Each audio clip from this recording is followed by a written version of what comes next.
ابھی ہمارے پاس بھائی صاحب ہیں فرحان بٹ.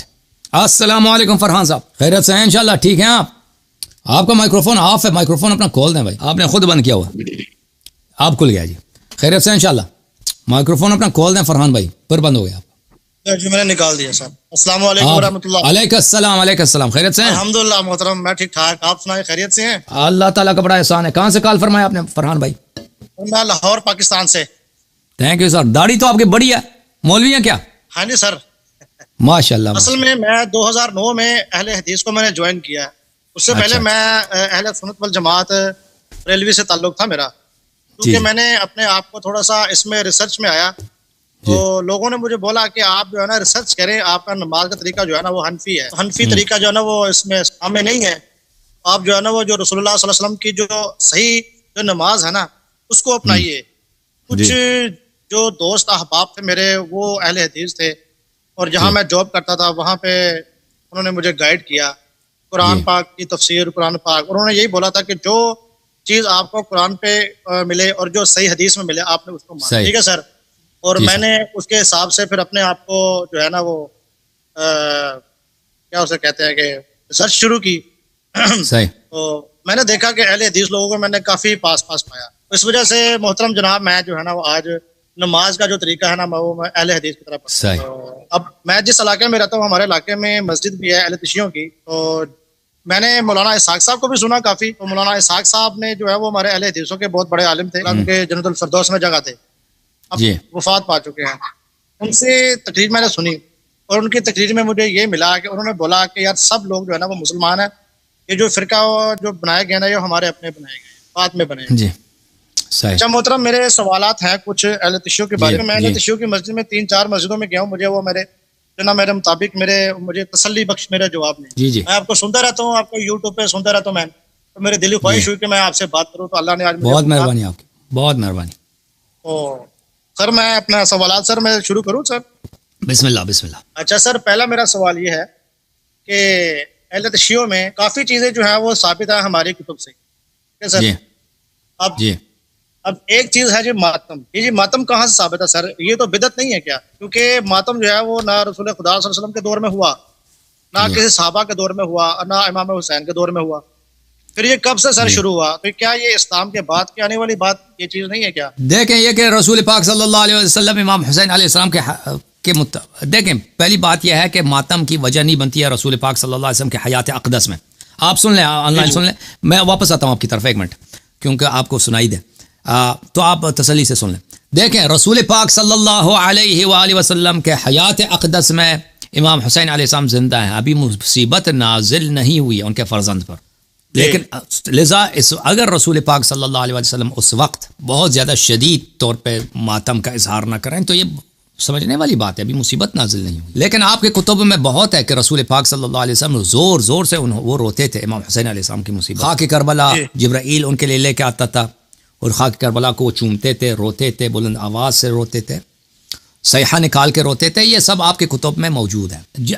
امام حسین علیہ السلام کی شہادت ہے سنہ 61 ہجری کو, رسول پاک صلی اللہ علیہ وسلم کی شہادت ہے سنہ 11 ہجری کو, یعنی بیچ میں 50 سال کا فاصلہ ہے, 50 سال کے پیریڈ ہے. تو اگر رسالت پناہ صلی اللہ علیہ وسلم کے حیات اقدس میں وہ سینہ زنی نہ کریں, سینہ کوبی نہ کریں, تو یہ سمجھنے والی بات ہے, کیونکہ ابھی مصیبت سے پہلے وہ کرنا مناسب نہیں ہے. دیکھیں اہل بیت علیہم السلام کے احادیث میں مصائب کے نزول کے بعد یہ فراوان ملتا ہے کہ اہل بیت علیہم السلام نے اپنی شیعوں کو حکم دیا, ائمہ اطہار علیہم السلام نے شیعوں کو حکم دیا کہ امام حسین علیہ السلام کے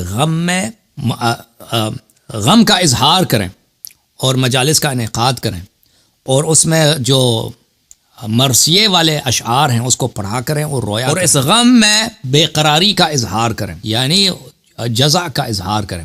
لفظ جزع جو ہے ایک عام لفظ ہے, اس لفظ جزع بے قرار ہو جانا اس غم میں, سینے پہ مارنا اس میں آ جاتا ہے, سر پہ مارنا آ جاتا ہے, چہرے پہ مارنا آ جاتا ہے. تو یہ ہم جو ماتم کرتے ہیں یہ اہل بیت علیہ السلام کا حکم ہے, کیونکہ اہل بیت علیہ السلام نے اس غم میں بے قرار اور بے تاب ہونے کا حکم, اور محبت کا تقاضا بھی یہی ہے رسول اللہ صلی اللہ علیہ وسلم اہل بیت علیہ السلام کہ ان کے غم پہ ہم روئیں اور ان کے غم پہ ہم ماتم کا اظہار کریں. ٹھیک ہے نا میرے بھائی, سمجھ آئیے؟ جی. اچھا سر, مجھے یہ بتائیے گا ایک احادیث میں یہ بھی آتا ہے کہ اپنے منہ پہ تماچا مارنا اور نوحہ کرنا سے نبی کریم صلی اللہ علیہ وسلم نے خود منع فرمایا، یہ ہماری کتب میں ہے، تو کیا یہ سر یہ صحیح بات ہے؟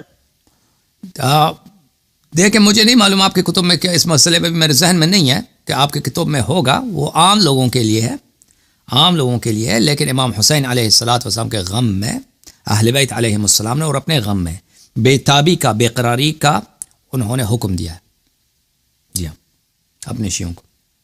اور رسول اللہ صلی اللہ علیہ وسلم نے فرمایا اپنے امت سے کہ میرے بعد میرے اہل بیت علیہ السلام کی اتباع کرو. اور دیکھیں حضرت رسول صلی اللہ علیہ وسلم کے زمانے میں ابھی امام حسین علیہ السلام زندہ ہیں، وہ اپنے نانا کے پاس آتے ہیں، ان کے گود میں بیٹھتے ہیں،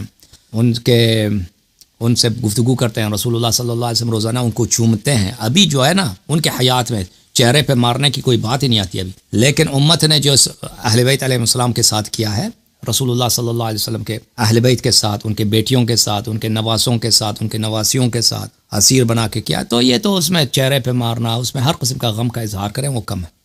سمجھ آئیے بھائی؟ سر ایسے اسلام کو اگر دنیا دیکھے گی تو دنیا کہے گی نہیں کہ کیا یہ مسلمان جو ہے وہ کیا کر رہے ہیں، یہ کیا ہمیں دوسرے مذہب کے لوگ پاگل نہیں بولیں گے؟ یہ ہر سال جو ہے آپ نے جو داڑھی رکھی ہے نا، جو داڑھی رکھی ہے، ابھی دوسرے لوگ دیکھیں گے آپ، وہ ڈر لگے گا نا ان کو. مطلب عورتیں پردہ بھی کرتی ہیں، ہماری عورتیں مغرب والے کیا کہتے ہیں یہ وحشی لوگ قوم ہے، عورتیں ان کی پردہ کرتی ہیں. آپ جو ماہ رمضان کو روزے رکھتے ہیں، مغرب والے کیا کہتے ہیں یہ آپ کی صحت کے لیے مضر ہے، آپ اتنی گرمی میں پانی نہیں پیتے سارا دن، ٹھیک ہے نا.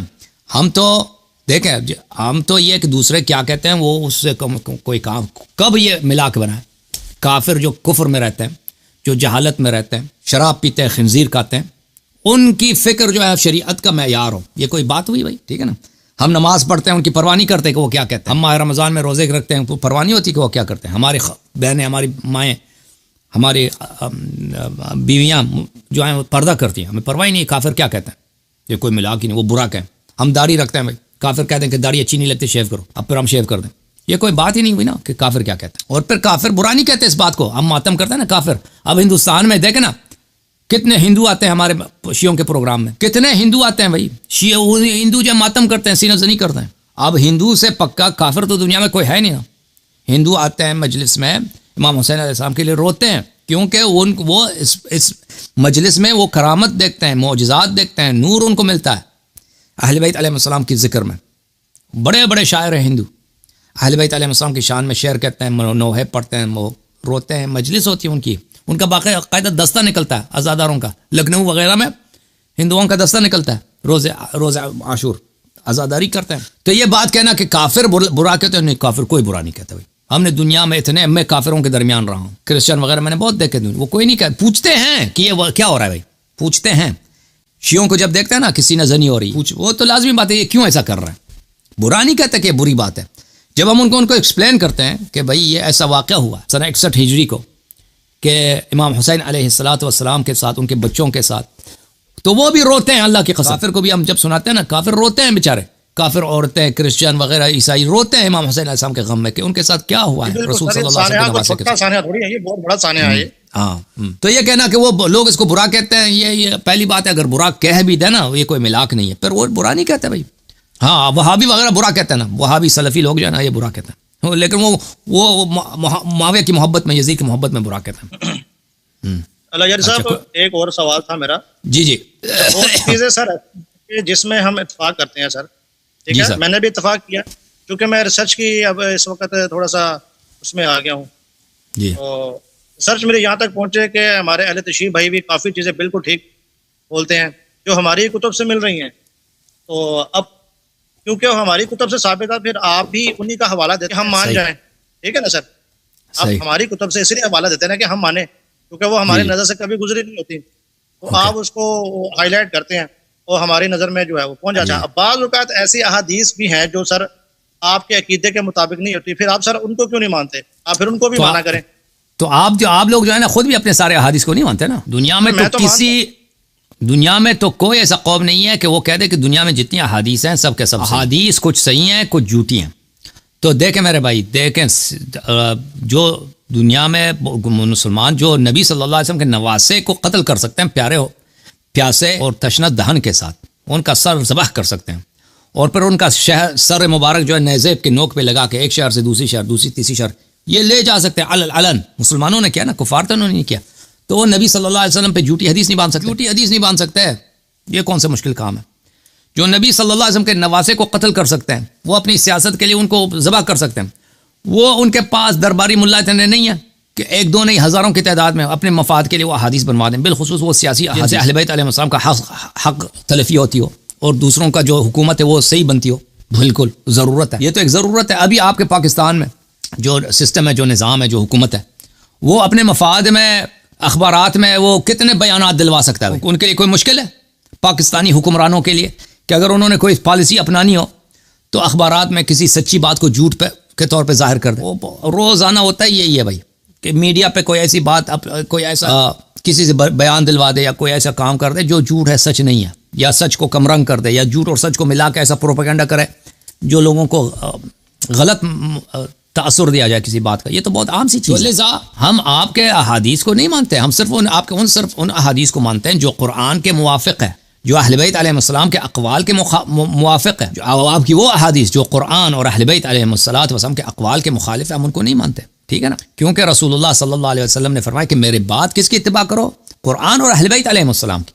معیار سچ کا یہ ہے, سچائی کا معیار یہ ہے قرآن اور اہل. صحابہ نہیں ہے, صحابہ کچھ سچ بھی بول سکتے ہیں, جھوٹ, تابعین بھی سچ بھی بول سکتے ہیں, جھوٹ بھی بول سکتے ہیں. تو ان میں سچ اور جھوٹ کا پہچان کیا ہوگا؟ قرآن اور اہل بیت علیہ السلام کے ذریعے اس معیار, اس ترازو پہ ہم پرکھیں گے. قرآن کے مخالف ہے اس کو چھوڑ دیں گے, جو اہل بیت علیہ السلام کے اقوال سے مخالفت رکھتی ہیں وہ بھی چھوڑ دیں گے. صحیح ہے, یہ ہے.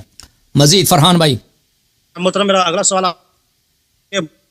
سر جائز ہے لیکن ہماری کو تم اجازت کی بات ہو ایک وقت میں, لیکن اس چیز میں آپ نے ایک ویڈیو دیکھی, اس میں اپنے حوالہ جات تو دیا تھا امام مسلم سے, اتقاء سے, لیکن اسی کی اس میں 2-4 اس کو ساری عمر کے لیے وہ منع کر دیا سر, وہ والی حدیث. مطلب میرے سوال یہ ہے کہ اگر متع کی اجازت کیا آج بھی ہے, کیا آج بھی انسان کر سکتا ہے؟ ہمارے نزدیک تو متع جو ہے نہیں ہے, لیکن جو ہے نا اس کے مسئلے میں متع آج بھی کر سکتے ہیں.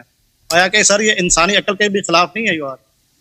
دیکھیں میرے بھائی, متع کے متعلق آپ کے احادیث مختلف ہیں. ٹھیک ہے نا, بعض احادیث میں ہے کہ رسول اللہ صلی اللہ علیہ وسلم نے اس کو حرام نہیں بنایا, بعض آپ کے احادیث میں یہی ہے, اور قرآن نے بھی حرام نہیں بنایا, عمر نے حرام بنایا. ٹھیک ہے نا, بعض احادیث میں آپ لوگوں کی یہ ہے, وہ بہت کم احادیث ہیں کہ رسول اللہ صلی اللہ علیہ وسلم نے اس کو حرام بنایا. تو یہ ان میں اختلاف ہے. قرآن مجید میں متع کی حرمت کی کوئی آیت نہیں ہے, متع کی حلیت کی آیت ہے, متع کی حرمت کی آیت نہیں ہے قرآن مجید. ٹھیک ہے نا, تو اب یہاں پہ کون سے احادیث صحیح ہیں کہ کیا متع حلال تھا پھر اس کو حرام بنایا گیا؟ آپ جو کہتے ہیں نا عقل کے خلاف ہے, عقل کے خلاف کیسے ہو سکتا ہے جب آپ خود کہتے ہو کہ یہ حلال تھا؟ ٹھیک ہے نا, حلال تھا تو کیسے پھر اس کو حرام بنا دیا؟ تو ایک چیز کو جو عقل کے خلاف اس کو کیسے حلال, وہ کیسے حلال, شروع میں کیسے حلال تھا؟ ٹھیک ہے نا, کیسے شروع میں حلال تھا؟ اور صحابہ کی ایک بہت بڑی تعداد, ان کے اقوال, ان کے روایات موجود ہیں کہ رسول اللہ صلی اللہ علیہ وسلم نے اس کو حرام نہیں بنایا, عمر نے حرام بنایا. تو یہ وہ قلیل روایات جو آپ کی کتب میں ہیں کہ رسول صلی اللہ علیہ وسلم نے اس سے منع کیا, وہ بہت کم ہے, نادر ہیں, شاذ ہیں. اکثر میں یہی ہے کہ عمر نے اس کو منع کیا تھا, متعۃ النساء کو اور اسی طرح متعۃ الحج کو. ٹھیک ہے نا میرے بھائی. اچھا میں اس بھائی کو دوبارہ لے کے آتا ہوں. جی بسم اللہ. جی فرحان بھائی. اچھا محترم, میرا سوال یہ تھا کہ جیسے متع کے بارے میں آپ نے بولا کہ پہلے حلال تھا پھر حرام ہو گیا نا, میں نے بولا آپ کو, تو شراب کے بارے میں تو یہی تھا نا, وہ پہلے حرمت تھی اس کی, لوگ پیتے تھے, صحابہ کرام پیتے تھے, نہیں بعد میں بھی شراب کو جو حرمت کی گئی, شراب شروع سے تھا نا, شراب اسلام سے پہلے تھا, اس کی حرمت نہیں آئی تھی. متع رسول اللہ صلی اللہ علیہ وسلم نے خود نکاح, اجل کے ساتھ نکاح کرنے کی حکم دیا تھا. ٹھیک ہے نا, اجل تعین کر کے, مدت تعین کر کے نکاح کرنے کا نبی صلی اللہ علیہ وسلم نے حکم دیا تھا, تشریح کیا تھا. تو شراب اس طرح نہیں تھا کہ شراب نہیں تھا, پیغمبر صلی اللہ علیہ وسلم نے اس کو حلال کر دیا پھر حرام کر دیا, اس طرح تو نہیں ہے. شراب تو شروع سے تھا, اسلام سے پہلے شراب لوگ پیتے تھے, رسول اللہ صلی اللہ علیہ وسلم نے اس سے منع نہیں فرمایا کچھ مدت کے لیے, پھر منع فرمایا. ٹھیک ہے نا. متع کا کیا ہے؟ متع اس طرح ہے, متع رسول اللہ صلی اللہ علیہ وسلم نے جب صحابہ, یہ مسلم کی حدیث ہے کہ صحابہ نے جب شکایت کی کہ ہمارے پاس نہیں ہے, عورتیں نہیں ہیں, تو رسول صلی اللہ علیہ وسلم نے ان سے کہا کہ تم نکاح کرو ایک مدت کے لیے, ایک ٹائم کے لیے, ایک پیریڈ کے لیے. میں آپ کو دکھا دیتا ہوں, ان دو چیزوں میں بڑا فرق ہے, ان دو باتوں میں. یہ دیکھو صحیح مسلم ہے, چاپ دار الفکر, کتاب النکاح, باب نکاح المتعہ, نکاح متعہ کی باب میں. دیکھیں عبداللہ کیا کہہ رہا ہے, عبداللہ ابن مسعود رضی اللہ عنہ كنا نغزو مع رسول اللہ صلی اللہ علیہ وسلم، ہم رسول پاک صلی اللہ علیہ وسلم کے ساتھ جہاد پہ جاتے تھے. لیس لنا نساء، ہمارے پاس عورتیں نہیں ہوتی تھی. فقلنا الا نستخصی، ہم خسی کر لیتے اپنے آپ کو، کاسٹریٹ کر لیتے ہیں. فنہانا عن ذلك، رسول صلی اللہ علیہ وسلم نے ان سے منع کیا. ثم رخص لنا ان ننكح المرأة بالثوب الى اجل، پھر فرمایا کہ تم کسی عورت کے ساتھ نکاح کر لو، اس کو کچھ پیسے دے دو، ایک کپڑا دے دو اس کو، الى اجل، ایک مدت تک. اس طرح نہیں ہے کہ نکاح متعہ پہلے سے تھا پھر رسول صلی اللہ علیہ وسلم نے منع کیا، نہیں، نکاح متعہ نہیں تھا، رسول پاک صلی اللہ علیہ وسلم نے اس کی تشریح فرمائی کہ تم اس طرح سے نکاح کرو. ٹھیک ہے، اس طرح سے نکاح کرو. اس میں اور شراب کے حکم میں بڑا فرق ہے. تو یہ اگر عقل کے خلاف ہوتا تو پیغمبر صلی اللہ علیہ وسلم اس کی حکم نہ دیتے کہ تم اس طرح کرو. ثم قال، پھر عبداللہ ابن مسعود نے ثم قرأ عبداللہ ابن مسعود نے اس آیت کی تلاوت کی، یا ایھا الذین آمنوا لا تحرموا طیبات ما احل اللہ لکم ولا تعتدوا، اے ایمان والو وہ پاک چیزیں جو اللہ نے حلال بنائے اس کو حرام نہ کرو اور حد سے تجاوز نہ کرو. ان اللہ لا يحب المعتدین، جو لوگ حد سے تجاوز کرتے ہیں اللہ تعالیٰ ان سے پیار نہیں کرتا اور اللہ تعالیٰ ان سے محبت نہیں کرتا. یہ آیا کیا کہہ رہا ہے عبداللہ ابن مسعود؟ کیا کہہ رہے ہیں؟ کہہ رہے ہیں کہ اللہ نے اس کو حرام نہیں کیا، واضح طور پر آیا کی تلاوت یہ بتا رہا ہے. عبداللہ ابن مسعود فرما رہے ہیں کہ یہ نکاح جو کبھی حرام نہیں ہوئی ہے. پھر دوسرا بھی اسی طرح احادیث ہیں. اچھا، جابر ابن عبداللہ و سلمہ ابن اکوع کہتے ہیں خرج علینا منادی رسول اللہ صلی اللہ علیہ وآلہ فقال ان رسول اللہ صلی اللہ علیہ وآلہ قد اذن لکم ان تستمتعوا یعنی متعۃ النساء. رسول پاک صلی اللہ علیہ وسلم کی جانب سے منادی آیا، جو شخص پروکلیم کرتا ہے یعنی بلند آواز میں چیخ کے اعلان کر رہا ہے نا، اعلان کرنے والا، جارچی بولتے تھے اس کو. وہ آیا، وہ کیا کہتا ہے؟ کہتا ہے رسول اللہ صلی اللہ علیہ وسلم نے آپ کو اجازت دی ہے کہ متعہ کرو، عورتوں کے ساتھ متعہ کرو. یہ شراب کی طرح نہیں ہے. شراب اس طرح ہے کہ پہلے اسلام سے پہلے لوگ شراب پی رہے ہیں، ابھی مسلمان ہوئے پھر بھی شراب پی رہے ہیں، پھر رسول اللہ صلی اللہ علیہ وسلم نے منع کیا. متعۃ النساء ایسا ہے کہ متعۃ النساء نہیں ہے، پیغمبر صلی اللہ علیہ وسلم کہتا ہے متعہ کر لو. ٹھیک ہے نا. پھر ملاحظہ کریں، ابن عباس و ابن زبیر اختلفا فی المتعتین، عبداللہ ابن عباس اور عبداللہ ابن زبیر دونوں نے اس مسئلے پہ اختلاف کیا آپس میں. یہ عبداللہ ابن زبیر کی حکومت کا زمانہ ہے مکہ میں، سنہ 62 63 64 ہجری کے بعد. آپس میں اختلاف. عبداللہ ابن عباس کہہ رہا ہے متعۃ النساء متعۃ الحج دونوں جائز ہیں، ابن زبیر کہہ رہے ہیں جائز نہیں ہے. اچھا، جابر نے کہا فعلناہما مع رسول اللہ صلی اللہ علیہ وآلہ ثم نہا عنہما عمر، کہتے ہیں ہم رسول پاک صلی اللہ علیہ وسلم کے زمانے میں کرتے تھے، جس نے منع کیا وہ عمر ہے، عمر نے منع کیا. سمعت جابر کہتے تھے كنا نستمتع بالقبضة من التمر والدقيق الأيام على عهد رسول الله صلی اللہ علیہ وسلم و ابی بکر. رسول صلی اللہ علیہ وسلم ابو بکر کے زمانے میں ہم متعہ کرتے تھے، ایک مٹی بھر مثلا ایک مشت آٹا دیتے تھے کسی عورت کے ساتھ، متعہ کرتے تھے پیسے دے کے، آٹا دے کے یا مثلا کھجور دے کے، تھوڑا سا کھجور متعہ ہو جاتی تھی. آپ جو کہتے ہیں عقل کے خلاف ہے، دیکھیں یہ اسلام کا حکم ہے، نبی صلی اللہ علیہ وسلم کا حکم ہے، جو صحابہ کرتے تھے، آپ کہتے ہیں عقل کے خلاف. اچھا، عمر ابو بکر کے زمانے میں بھی تھا. حتی نہا عنہ عمر فی شأن عمرو بن حریث، پھر عمر نے بعد میں منع کیا، ٹھیک ہے نا. جس نے منع کیا تھا وہ عمر بن خطاب تھا، رسول صلی اللہ علیہ وسلم نہیں تھے. صحیح ہے بھائی، سمجھ آئیے؟ یعنی کہ یہ ابو بکر صدیق رضی اللہ تعالیٰ عنہ کے دور میں بھی یہ متعۃ النساء ہوتا رہا ہے، متعۃ النساء متعۃ الحج دونوں.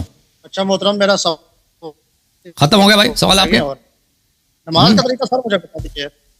جی، اللہ تعالیٰ آپ کو جزائے خیر دے. سر مجھے تھینک یو سر، اللہ آپ کو بتا دیجیے کہ نماز جو ہے وہ چھوڑ کر پڑھنا چاہیے. نماز کیا کرنا چاہیے؟ حوالہ ہے تو وہ نماز کیا کرنا چاہیے، نماز کا طریقہ جو ہے مجھے سمجھ نہیں آیا. نماز کا طریقہ کیا ہوا؟ آواز آ رہی ہے؟ ہاں، کہہ دیں نماز کا طریقہ کیا ہوا بھائی؟ ہاتھ چھوڑ کر جو ہے اس کا کسی حدیث میں نہیں ہے، کسی حدیث میں نہیں ہے کہ ہاتھ پہ ہاتھ ڈال کے نماز رسول صلی اللہ علیہ وسلم پڑھتے تھے، کسی حدیث میں نہیں ہے. آپ کے اپنے کتابوں میں، ٹھیک ہے نا، آپ کے کتابوں میں نہیں ہے، صرف ایک روایت نہیں ہے، نہیں کسی روایت میں. سنن نسائی میں نے وہ ضعیف ہوگی، کسی صحیح حدیث میں نہیں. صرف وہ حدیث ہے کہ دیکھیں میں آپ کو دکھا دیتا ہوں کہ آپ کے ہاں جو حدیث ہے کننا نؤمر، ایک روایت میں ہے کہ ہمیں حکم ملتا تھا، اس میں یہ نہیں کہ پیغمبر صلی اللہ علیہ وسلم یہ کام کرتے تھے. میں آپ کو روایت دکھا دیتا ہوں. نسائی کی کون سی حدیث ہے بھائی کہ پیغمبر صلی اللہ علیہ وسلم ہاتھ باندھ کے نماز پڑھتے تھے؟ امام مسلم میں ہے اور سنن نسائی میں نے پڑھا ہے. نہیں ہے، نہ مسلم میں ہے نہ نسائی میں. غالباً حدیث نمبر 759 یا 753 غالباً اس طرح کر کے ایک ضعیف حدیث وہ بھی ہے نا، جیسے حضرت علی سے مروی ہے، انہوں نے ہاتھ جو نا دائیں ہاتھ کو بائیں ہاتھ کے اوپر رکھا اور ناف پر رکھا. وہ تو خود حضرت علی سے روایت ہے، لیکن وہ ہمارے ہاں جو ہے وہ ضعیف. لیکن جو صحیح حدیث ہے وہ سینے پہ ہاتھ باندھنے والی ہے. دیکھیں مطلب وہ یہی ہے، میں آپ کو دکھا دیتا ہوں کہ مالک خود کہتے ہیں، امام مالک کہتے ہیں یہ سنت ہی نہیں ہے. اگر کوئی ایسی حدیث ہوتی ہے تو وہ نہیں کہتے. آپ سے غلطی ہو گئی ہے. دیکھیں امام مالک کو دیکھیں نا، امام مالک جو ہے نا وہ حجت تو نہیں ہو سکتے نا رسول خدا کے. نہیں وہ دیکھیں وہ کوئی پاگل تو نہیں ہے نا. جب کہہ رہے ہیں یہ سنت ہی نہیں ہے، حدیث نہیں ہے، تو پھر میری بات صحیح ہے کہ اس میں کوئی حدیث نہیں ہے. آپ کہہ رہے ہیں حدیث ہے. جو حدیث ہے وہ یہ ہے کہ ایک صحابی کہتے ہیں کننا نؤمر، ہمیں حکم ملتا تھا کہ ہم نماز میں جو ہے ہاتھ پہ ہاتھ رکھ کے نماز پڑھیں. لیکن اس میں یہ نہیں، یہ حکم دینے والا کون تھا کہ اب ہمیں حکم ملتا تھا کہ ہم کننا نؤمر، ہمیں حکم ملتا تھا کہ ہم ہاتھ پہ ہاتھ باندھ کے نماز پڑھیں. ہو سکتا ہے وہ صحابہ ہوں، مثلا عمر کے زمانے کی بات کر رہا ہوں، وہ یہ تو نہیں کر رہا کہ رسول اللہ صلی اللہ علیہ وسلم ہمیں حکم دیتے. جو رسول پاک صلی اللہ علیہ وسلم کے احادیث ہیں اس میں ان کے نماز پڑھنے کے طریقہ آپ کے کتب میں، اس میں یہ نہیں کہ وہ ہاتھ پہ ہاتھ ڈال کے نماز پڑھتے، اس میں ذکر ہی نہیں ہے.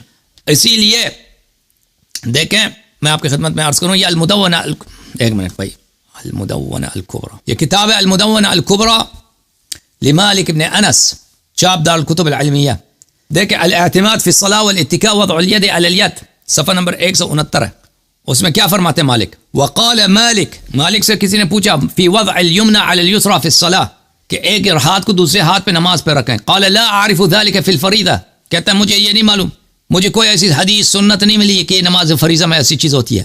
وکان یکرہ، اس کو یہ بات جو ہے اس سے کراہت رکھتا تھا کہ کوئی ہاتھ پہ ہاتھ نماز رکھے نا. اگر اس کے پاس کوئی حدیث ہوتا تو یہ تو نہیں کہتا تھا کہ لا عارفہ فی الفریضہ، مجھے پتہ ہی نہیں کہ فریضہ میں ایسا ہوتا ہے. ولكن في النوافل اذا طال القيام فلا باس بذلك يعين به نفسه، اس نے کہا کہ نوافل میں اگر نوافل بہت لمبی ہو جائے، انسان کو تھکاوٹ ہو، تو اپنی تھکاوٹ دور کرنے کے لیے بھائی وہ ہاتھ کو ہاتھ پہ رکھ کے وہ یہ کر سکتا ہے. وہ بھی کوئی سنت نہیں ہے، تھکاوٹ دور کرنے کے لیے اس جائز ایسا کر، یہ اس نے کہا، یہ اس کا فتویٰ ہے. تو یہ کیسے ہو سکتا ہے کہ یہ حدیث ہو؟ یہ شرح صحیح بخاری ابن بطال جزء ثانی چاپ مکتبۃ الرشد صفحہ نمبر 358 میں. ورأت طائفۃ ارسال الیدین فی الصلاۃ، کہتے ہیں اکابر کا ایک صحابہ تابعین کا ایک جماعت ہے کہ وہ نماز ہاتھ کھول کے پڑھتے تھے.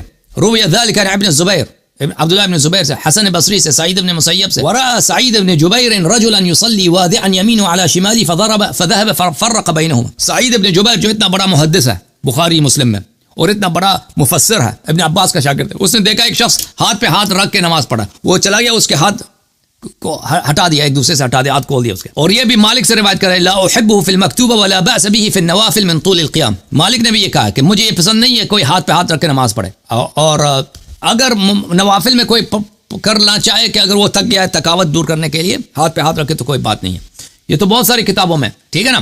تو اب آپ کہہ رہے ہیں کہ آپ کے پاس حدیث ہے، آپ کا اپنا عالم جو مالک ہے وہ کہہ رہا ہے کہ ایسی کوئی حدیث نہیں ہے. آپ جس حدیث کی طرف اشارہ کریں مسلم میں تو قطعا نہیں ہے، مسلم میں تو کوئی حدیث نہیں. نسائی میں جو حدیث کی طرف اشارہ کر رہے ہیں اس میں بھی مجھے نہیں لگتا کہ کوئی حدیث ہے. یہ وہی صحابہ کا قول ہے کہ ہمیں حکم ملتا تھا، ہمیں پتہ ہے کہ ان کو حکم ملتا ہوگا صحابہ کو، لیکن یہ خلفاء کے زمانے کا ہے، نبی صلی اللہ علیہ وسلم کے زمانے کا نہیں ہے. نبی صلی اللہ علیہ وسلم کو جو نماز ہے نا وہ آپ کی کتابوں میں موجود ہے. مثلا یہ کتاب ہے المستدرک علی الصحیحین للحاکم، چاپ دار الفکر جزء اول، یہاں پہ دیکھیں صفحہ نمبر 815، حدیث نمبر 815، صفحہ نمبر 326، حدیث صحیح علی شرط الشیخین، شرط شیخین صحیح ہے. 815 اس نے بھی کہا، ذہبی نے بھی کہا علی شرطہما، بشرط بخاری مسلم، یہ حدیث صحیح ہے.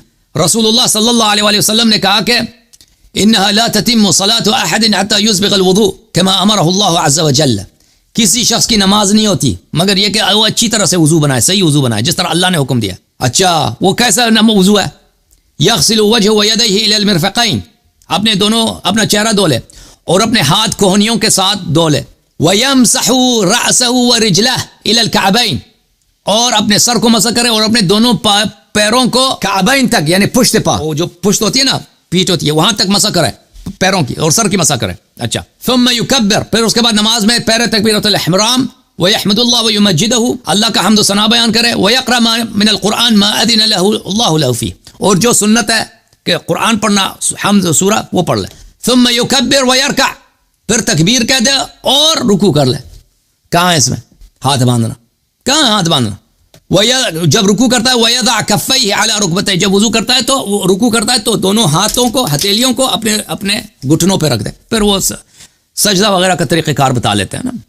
تو اس میں ہاتھ باندھنے کا کہاں پر ہے؟ ہمیں تو کہیں نظر نہیں آیا آپ کی کتابوں میں. کیونکہ میں نے سب دیکھا، میرے وقت اس وقت ذہن میں جو ہے نا وہ حوالہ جات جو ہے نا میرے مائنڈ میں اس وقت نہیں ہے، کیونکہ میں نے پڑھا ہوا ہے.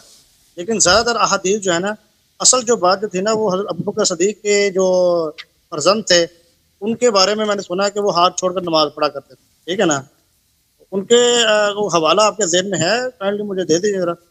مجھے تو یاد نہیں پڑتا بھائی کہ یہ آپ کی کتابوں میں نے جو دیکھا تھا وہی ہے کہ حدیث صحیح ہے. آپ کے مجھے بہت سال پہلے کی بات ہے، ابھی میرے ذہن میں نہیں وہ کس کتاب میں تھا.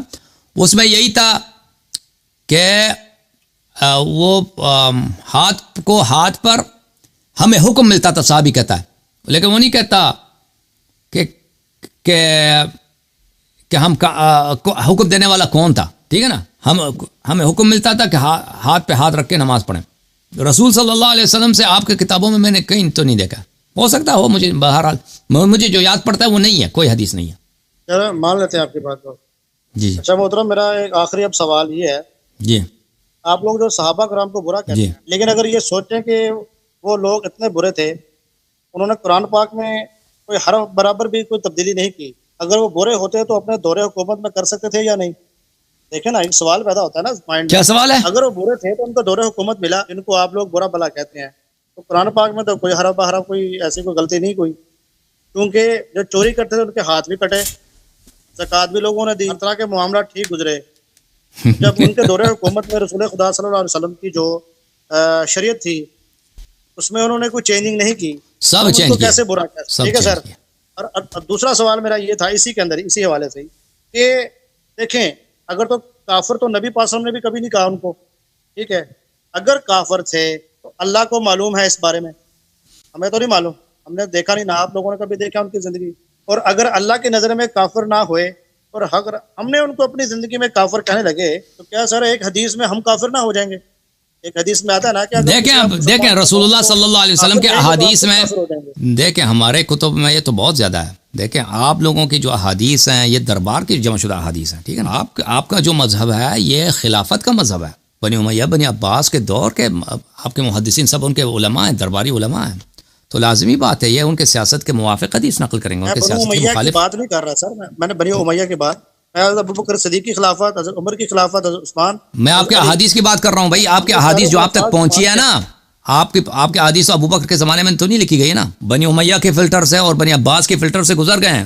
جن لوگوں نے آپ کے احادیث نقل کی ہے ہر نسل میں، یہ بنی امیہ اور بنی عباس کے درباری ملا تھے یہ لوگ، اور جنہوں نے یہ احادیث لکھی ہیں یہ ان کے زمانے میں لکھی ہے. اور آپ کا مذہب سرکاری مذہب جو درباری مذہب ہے وہی ہے، تو آپ کی کتب میں لازمی بات ہے وہ احادیث جو دربار کے سیاست سے مخالف ہو وہ تو نقل نہیں ہوگا نا. آپ کہتے ہیں کہ رسول اللہ صلی اللہ علیہ وسلم نے ان کو واضح طور پہ کافر کہا، وہ آپ کی کتابوں میں نہیں. اگر آپ کی کتابوں میں نہیں ہے تو اس کا مطلب یہ نہیں کہ پیغمبر نے نہیں بولا ہے، کیونکہ آپ لوگ صرف وہی نقل کریں گے جو ان کے سیاست سے متعارض نہ ہو، جو ان کے سیاست کے مخالف ہو وہ تو نقل نہیں کریں گے آپ کے علماء. انہوں نے اپنا قتل کرانا ہے کیا؟ بلکہ آپ کے علماء تو یہ جو ان کے سیاست کے نفع میں اگر جھوٹی بھی کوئی حدیث ہو اس کو صحیح بنا کر پیش کریں گے، ان کا فریضہ ہی یہی ہے، کیونکہ درباری ملا جو ہیں وہ. تو یہ کہنا کہ رسول اللہ صلی اللہ علیہ وسلم نے ان کی تکفیر نہیں کی ہے یہ غلط بات ہے. اس طرح بہت سوالات ذہن میں آ جاتے ہیں.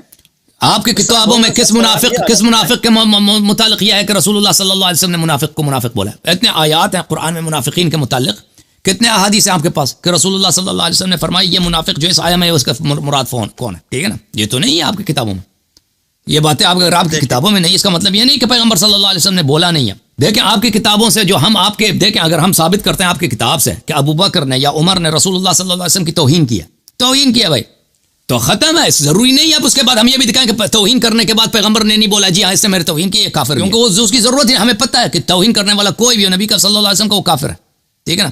اب آپ کی کتابوں میں کہ ابوبکر عمر جنگ سے بھاگ گئے، جب قرآن کی آیت ہے رسول اللہ صلی اللہ علیہ وسلم کی حدیث ہے کہ جو جنگ سے بھاگتا ہے وہ جہنمی ہوتا ہے. اب اس کے بعد ہمارے پاس کوئی دوسری حدیث لانے کی ضرورت نہیں ہے کہ ہم آپ کی کتاب سے یہ بھی دکھا دیں کہ جنگ سے بھاگ گیا تھا، بھاگنے کے بعد پیغمبر نے فرمایا کہ جی ہاں یہ جہنمی ہے، یہ ابوبکر عمر جہنمی. یہ کوئی ضروری نہیں ہے بھائی، اگر ہوتا بھی آپ لوگ نقل نہیں کرتے، لیکن ہمارے کتابوں میں یہ موجود ہے یہ چیزیں، کیونکہ ہم نے اہل بیت علیہ السلام سے حدیث نہیں، دربار سے نہیں لیا، تو ہمارے پاس حدیث بہت زیادہ ہے شیخین کے متعلق، ٹھیک ہے. اور پھر آپ کا یہ کہنا کہ ان کی خلافت بہت اچھی تھی، یہ بھی آپ کی غلط فہمی ہے. انہوں نے شریعت کے تمام احکام چینج کر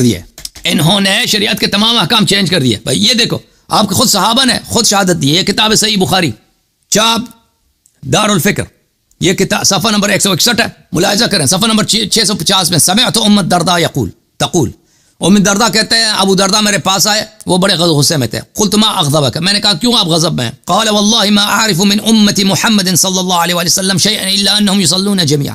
مجھے امت محمد صلی اللہ علیہ وسلم کی شریعت کی کوئی بات میں نظر نہیں آتی مگر یہ کہ بس یہ نماز جماعت ان کے پاس ہے. یہ کہ اس کا ترجمہ دیکھ لیں، تفہیم البخاری، صحیح بخاری کی شرح و ترجمہ. کس کی روایت تصنیف ہے؟ مولوی ظہور الباری اعظمی فاضل دارالعلوم دیوبند، جلد اول حصہ اول، اردو بازار کراچی میں چھپی ہے. یہاں پہ ملاحظہ فرمائیے اسی حدیث کے ترجمے میں کیا فرماتے ہیں. اچھا میں اس کو فل پیج کر دیتا ہوں 1 منٹ کے لیے، ٹھیک ہے. ام درداء سے سنا، ام درداء کیا کہتی ہیں؟ آپ نے فرمایا کہ ایک دفعہ مرتبہ ابو درداء آئے بڑے غضبناک ہو رہے. میں نے پوچھا کیا بات ہوئی؟ فرمایا محمد صلی اللہ علیہ وسلم کی شریعت کی کوئی بات اب نہیں پاتا سوا اس کے کہ جماعت کے ساتھ نماز پڑھ لیتے ہیں. ٹھیک ہے نا؟ ہاں بھائی، سب انہوں نے چینج کیا نہیں کیا؟ چینج کیا نہیں کیا؟ اچھا آپ چلتے ہیں. یہ صحیح بخاری ترجمہ اور شرح کے ساتھ نعمانی کتاب خانہ میں چھپی ہے. علامہ وحید الزمان صاحب کا ترجمہ اور شرح. ابو درداء میرے پاس آئے، وہ بڑے غصے میں تھے. میں نے پوچھا کیوں غصے میں؟ انہوں نے کہا خدا کی قسم میں دیکھتا ہوں حضرت صلی اللہ علیہ وسلم کے وقت کا کوئی کام باقی نہیں رہا، بس یہ رہ گیا کہ لوگ مل کر نماز پڑھ لیتے ہیں. لوگ مل کر کیا کرتے ہیں؟ نماز پڑھ لیتے ہیں. یہ صحیح بخاری ہے حافظ حماد صاحب کے ترجمے کے ساتھ، جلد نمبر 5 صفحہ نمبر ہے 65. ولم يجمع القرآن غیر 4 ابو الدرداء ومعاذ بن جبل وزید بن ثابت وابو زید ونحن ورثنا. انس نے کہا کہ رسول پاک صلی اللہ علیہ وسلم نے جب وفات پائی صرف 4 صحابہ کرام قرآن کے حافظ تھے. ابو الدرداء معاذ بن جبل حافظ تو نہیں، جمع کیا تھا، اور ابو درداء انہی میں سے ایک تھے. ٹھیک ہے نا؟ ابو درداء کی فضیلت. اب یہ ابو درداء کہ صرف 4 صحابی ہیں جن کو قرآن آتا تھا، ان میں سے ایک ہے. اب اس کا مطلب کیا ہے اس جملے کا جو انہوں نے بولا؟ یہ کتاب فتح الباری بشرح صحیح البخاری چاپ دار المعرفہ دیکھیں، اسی حدیث نمبر 650 کے شرح میں حافظ ابن حجر کیا کہتے ہیں؟ یرید من امت محمدا شیئا لم يتغیر عما كان علیہ الا الصلاة فی الجماعہ. میں رسول صلی اللہ علیہ وسلم کی امت میں کوئی شریعت کی ایسی بات جس کو لوگوں نے چینج نہیں کیا، نہیں پتہ سوائے کہ بس یہ لوگ جماعت میں نماز پڑھتے ہیں. یصلون جميعا ای مجتمعین، یعنی جماعت کے ساتھ پڑھتے ہیں. ومراد ابو الدرداء ان اعمال المذکورین حصل فی جمیعها النقص والتغییر الا التجمیع فی الصلاة، کہ مسلمانوں کے اعمال میں تغییر اور نقصان کمی بیشی آ گئی ہے مگر یہ نماز بس پڑھتے ہیں، جماعت ہوتی ہے. ٹھیک ہے نا؟ اور یہ کس زمانے کے بعد؟ وکان ذلک فی اواخر خلافت عثمان. کہتے ہیں یہ امر ایک نسبی بات ہے کہ لوگوں نے چینج کیا. نبی صلی اللہ علیہ وسلم کے زمانے کی ایک بات ہے، پھر ثم کان فی زمن شیخین کے زمانے میں تبدیلی آ گئی ہیں، اور پھر ابو درداء کے آخری زمانے میں، عثمان کے زمانے میں وفات ہو گئی ہیں. ٹھیک ہے نا؟ تو جو شخص عثمان کے زمانے کو پایا وہ کہتا ہے نبی صلی اللہ علیہ وسلم کے زمانے میں جو احکام دین تھے وہ سب کے سب چینج ہو گئے.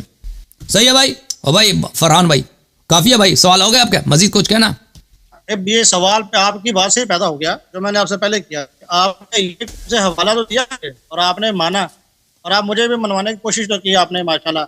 آپ کہہ رہے ہیں جی یہ کتاب میں ہے جی وہ فلاں ہو، اور نماز کا طریقہ، نماز کے علاوہ اب یہ وہی ہیں، یہ وہی حوالہ جات ہیں جو اپنے بولا ہے کہ فیکٹریاں لگتی، ملازم کی جو تھی وہ فیکٹری تھی نا، ان کے خلاف بولتے. سر اس کے میں اس پہ حدیث پہ کیا کروں؟ کیا مطلب اس کا؟ نماز کیا مطلب؟ انہوں نے کہا کہ شریعت کے تمام احکام چینج کر دیے ہیں، بس یہ لوگ نماز جماعت ہوتی ہے ان کی.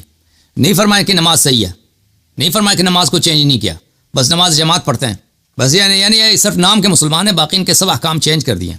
اور چینج کون کرتا ہے بھائی؟ چینج عام مسلمان نہیں کرتے تھے، چینج خلفاء کرتے تھے. جو حاکم وقت ہے وہی احکام میں چینج لا سکتا ہے، باقی لوگوں کو اتنی ضرورت تو نہیں ہے. وہ عمر ہی کی بات کر رہا ہے، عثمان کی بات کر کے انہوں نے تمام احکام چینج کیے. اب آپ کہتے ہیں نا کہ یہ غلط حدیث ہے، آپ لوگوں کا اجماع ہے کہ یہ حدیث صحیح ہے، اور یہ اہل بیت علیہ السلام کے فرمان کے مطابق ہے، اور رسول صلی اللہ علیہ وسلم کی سنت قطعیہ کے مطابق ہے کہ پیغمبر صلی اللہ علیہ وسلم نے فرمایا کہ میرے بعد 2 چیزوں کی اتباع کرو گے کبھی گمراہ نہ ہو جاؤ گے، قرآن اور اہل بیت علیہ السلام. صحابہ نے قرآن اہل بیت علیہ السلام کو چھوڑا تو سب چیزوں میں گمراہ ہو گئے نا، سب احکام دین چینج کر دیے انہوں نے. بہت مہربانی، بہت اوکے، تھینک یو سر، اللہ آپ کو جزائے خیر دے، بہت مہربانی.